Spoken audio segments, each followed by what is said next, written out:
এত সকাল সকাল আমরা কাদের কাছে এরকম ডাব পারলাম? তো চলো পুরো ভিডিওটা দেখলে বুঝতে পারবে। হ্যালো গুলো guys, welcome back to our my new daily mini vlogs. তো ভিডিওটা স্টার্ট করেছিলাম রাতে বেলা থেকে, আর আমাদের বাড়িতে এসেছিল আজকে দিদিরা, জিজু সবাই এসেছিল।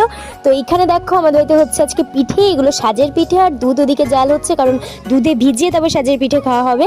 আর মাংস দিয়েও খেতে কিন্তু ভালো লাগে। এদিকে দেখো জাইমুর ডিম অমলেট করেছে, সেটা আমাকে খাইয়ে দিচ্ছিল। আর আজকে আমাদের রাতে মেনু ছিল বেগুন পোড়া আর কচু সেদ্ধ। তোমরা কারা কারা এরকম সেদ্ধ খেতে ভালোবাসো বলো তো? গরম ভাত দিয়ে, আর এই ঠান্ডার মধ্যে কিন্তু সেদ্ধ খেতে খুব ভালোই লাগে গরম গরম ভাত দিয়ে। তো এখানে আমার দিদি মাখছিল এখানে কচু আর বেগুন, আর এখানে সব মাখা কমপ্লিট। তারপর এখানে সবাই মিলে খেতে বসে গেছিলাম। এখানে বোন, দিদি, আমি সবাই খেতে বসে গেছি।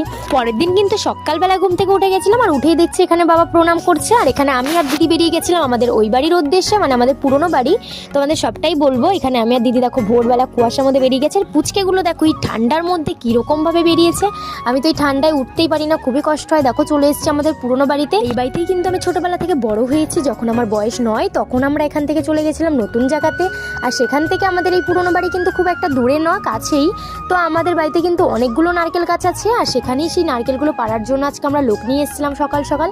আর এই বাড়িতে কেউ না থাকার কারণে কিন্তু বাড়ির অবস্থাটা খুবই খারাপ। আমরা এই বাড়ি থেকে চলে গেছি প্রায় 10 বছর আগে। তাহলে তো বুঝতেই পারছো 10 বছর কেউ এই বাড়িতে না থাকার কারণে বাড়ির অবস্থা কিরকম হতে পারে। এই 10 বছর ধরে আমাদের বাড়িতে কিন্তু আমরা একটা নারকেলও পারতে আসিনি। আর আমাদের প্রায় 7-8টা গাছ আছে বাড়িতে, সত্ত্বেও কিন্তু আমরা নারকেলটা সমস্ত কিছু কিনেই খাই। এখানে দেখো দাদা এটা ফেলেছে, আর ওখানে গাছে বেঁধে গেছে। তারপর আমরা এসেছিলাম এখানে এই বৌদির বাড়িতে, বৌদির সাথে দেখা করতে। তো এখানে বৌদির সাথে কথা বলে আবার চলে গেছিলাম বাড়িতে। আর এখানে দেখো বাড়ির অবস্থা খারাপ বলে আমি একটু বাড়িটা একটু পরিষ্কার করছিলাম। বাড়ি পরিষ্কার করে রাখি, যেহেতু খুব একটা আসা হয় না এই বাড়িতে, তাই পরিষ্কারও করা হয় না। তারপর এখানে চলে এসেছে বাবা, দেখো বাবাও চলে এসেছে সকাল সকাল। এই 10 বছর ধরে কিন্তু এই আমরা হয়তো প্রথমবার এরকম পারতে আসলাম।